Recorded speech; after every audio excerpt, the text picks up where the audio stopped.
ডিজিটালাইজেশনের এই যুগে কল্পনা করুন আপনার একটি বিশাল বড় তথ্য ভাণ্ডার আছে, আর যেখানে আপনার কাছে প্রচুর পরিমাণে ডেটা স্টোরড আছে বিভিন্ন বিষয়ে।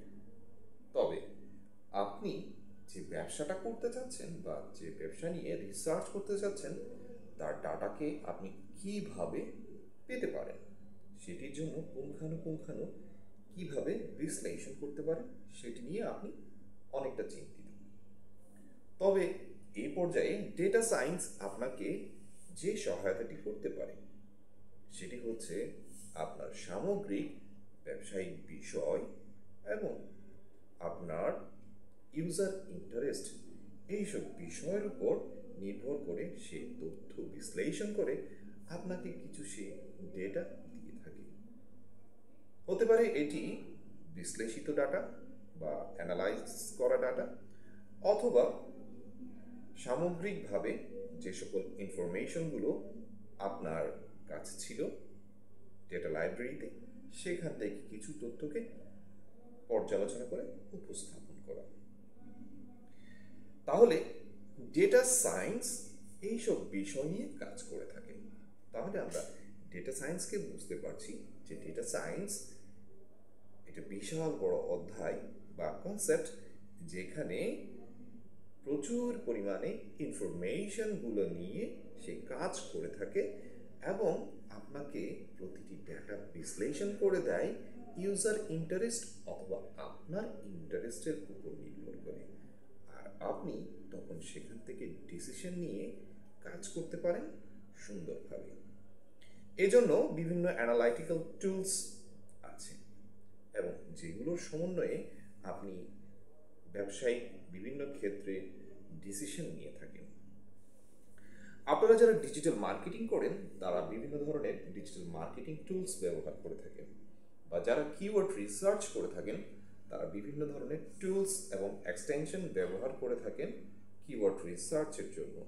মূলত এই সব জিনিসগুলো ডেটা সায়েন্সের একটি অংশ, যেখানে আপনারা বিভিন্ন ধরনের বিশ্লেষিত বা অ্যানালাইজ করা ডেটাগুলো পেয়ে থাকেন এবং সেই ডেটাগুলোর উপর নির্ভর করে একটি ওয়েবসাইটকে র্যাঙ্ক করেন।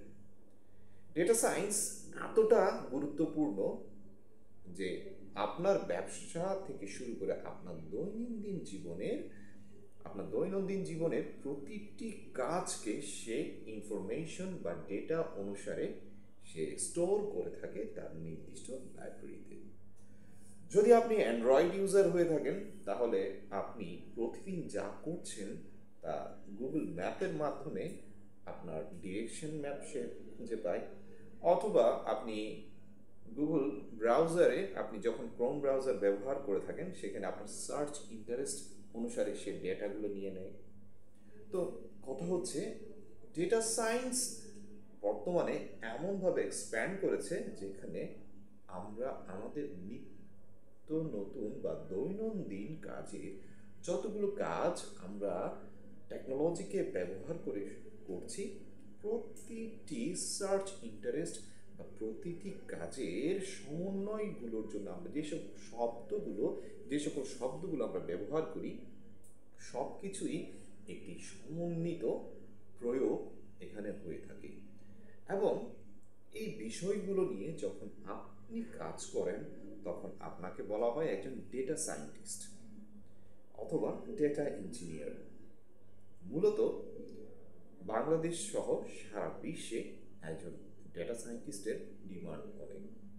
তার ক্রিয়েটিভ অ্যাক্টিভিটি এবং বুদ্ধিমত্তার উপর নির্ভর করে একটি ব্যবসার ফিউচার এবং ফোরকাস্ট অনেক কিছুই করা যায়। আপনারা যারা ডেটা বিশ্লেষণ করে ডিজিটাল মার্কেটিং করে থাকেন বা কিওয়ার্ড রিসার্চ করে থাকেন বিভিন্ন ওয়েবসাইটের জন্য এসইও, তারা নিশ্চয়ই কিওয়ার্ড রিসার্চের মধ্যে সার্চ ভলিউম থেকে শুরু করে বিভিন্ন কিছু পেয়ে থাকেন। মূলত এইসব জিনিসগুলো ডেটা অ্যানালাইজের কারণে হয়ে থাকে। তাহলে খুব সহজেই আপনি বুঝতে পারছেন যে ডেটা সায়েন্স প্রতিটি সেক্টরে খুব সুন্দরভাবে এগিয়ে যাচ্ছে।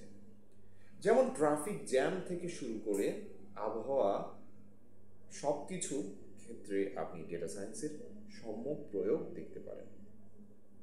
তাহলে ডেটা সায়েন্স বর্তমান পৃথিবীতে খুবই একটি ইম্পর্টেন্ট পার্ট। তাই আপনি যদি আপনার স্কিল ডেভেলপ করতে চান, তাহলে আপনাকে অবশ্যই ডেটা সায়েন্স সম্পর্কে সম্যক ধারণা রাখতে হবে। আর এইভাবেই আপনি এগিয়ে যাবেন। ভালো লাগলে আমার সাথে থাকবেন। ধন্যবাদ সবাইকে।